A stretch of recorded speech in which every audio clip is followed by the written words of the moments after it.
ഇന്നിപ്പോ രാവിലെ ഞാൻ തോട്ടപ്പള്ളിയിൽ കരിമണൽ ഖനന വിരുദ്ധ സമരസമിതിയുടെ ഇറിഗേഷൻ ഓഫീസിന്റെ മുമ്പിൽ ഒരു ധർണയിലിരിക്കുമ്പോൾ ഡൽഹിയിൽ നിന്ന് ഒരു വാട്സപ്പ് കോൾ വന്നു. ഒരു പോലീസ് ഉദ്യോഗസ്ഥന്റെ കമ്മീഷണറുടേതായിരുന്നു ഫോട്ടോ.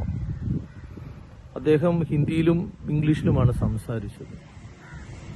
എന്നോട് ചോദിച്ചത്, നിങ്ങൾ നൂറയുടെ ഫാദറാണോ?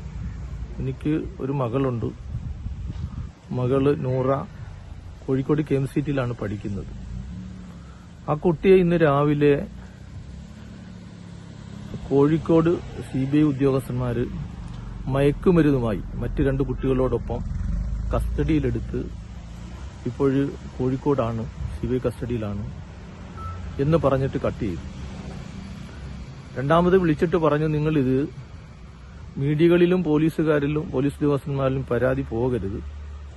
നിങ്ങളുടെ കുട്ടിയെ രക്ഷിക്കണമെങ്കിൽ മറ്റാരും അറിയാതെ ഞാനൊരു നമ്പർ അയച്ചു തരാം. അതിൽ നമുക്ക് ഒരു 50,000 രൂപ അയച്ചു തന്നാൽ നമുക്ക് ഈ കേസ് ക്ലിയർ ചെയ്യാം എന്ന് പറഞ്ഞു. ഞാൻ ആകെ അസ്വസ്ഥനായി. കാരണം മകള് അങ്ങനെ ഒരു സംഭവത്തിൽ ഇടപെടില്ല എന്നാണ് 100% വിശ്വാസം. കഴിഞ്ഞ ആഴ്ചയും വീട്ടിൽ വന്നിട്ട് പോയതാണ്. പെട്ടെന്നെങ്കിലും ഞാൻ അപ്പോൾ പറഞ്ഞു, ഞാൻ മകളെ ഒന്ന് വിളിക്കട്ടെ. അല്ല, മകളെ വിളിക്കണ്ട, മകള് ഞങ്ങളുടെ കസ്റ്റഡിയിലുണ്ട്, മകളുടെ മൊബൈലും ഞങ്ങളുടെ കയ്യിലിരിക്കുക, നിങ്ങൾ വിളിച്ചാൽ എനിക്കേ കിട്ടത്തുള്ളൂ.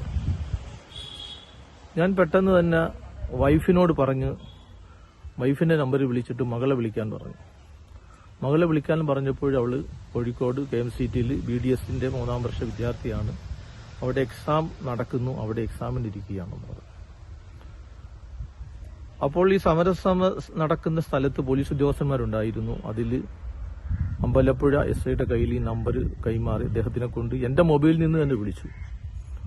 അപ്പോൾ വിളിച്ചു സംസാരിച്ചപ്പോൾ ആ പോലീസ് ഉദ്യോഗസ്ഥൻ പറഞ്ഞത്, അമ്പലപ്പുഴ പോലീസ് SI പറഞ്ഞത്, ഞാൻ പോലീസ് ഉദ്യോഗസ്ഥനാണ് എന്ന് പറഞ്ഞാണ് സംസാരിച്ചത്. പെട്ടെന്ന് തന്നെ മൊബൈൽ അല്ല ലൈൻ കട്ടുകയും ചെയ്തിട്ടുണ്ട്.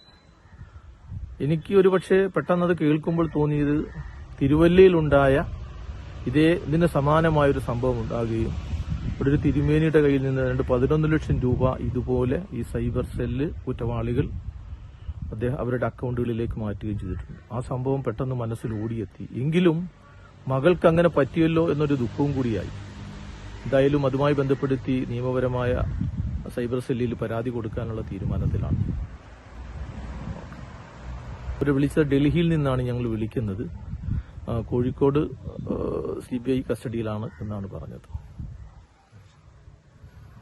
മറ്റാർക്കും ഈ ഒരു അവസ്ഥ ഉണ്ടാകരുത് എന്നുള്ള ഇതുകൊണ്ടാണ് ഇങ്ങനെ മീഡിയകളിൽ ഇങ്ങനെ കൃത്യമായി പറയുന്നത്.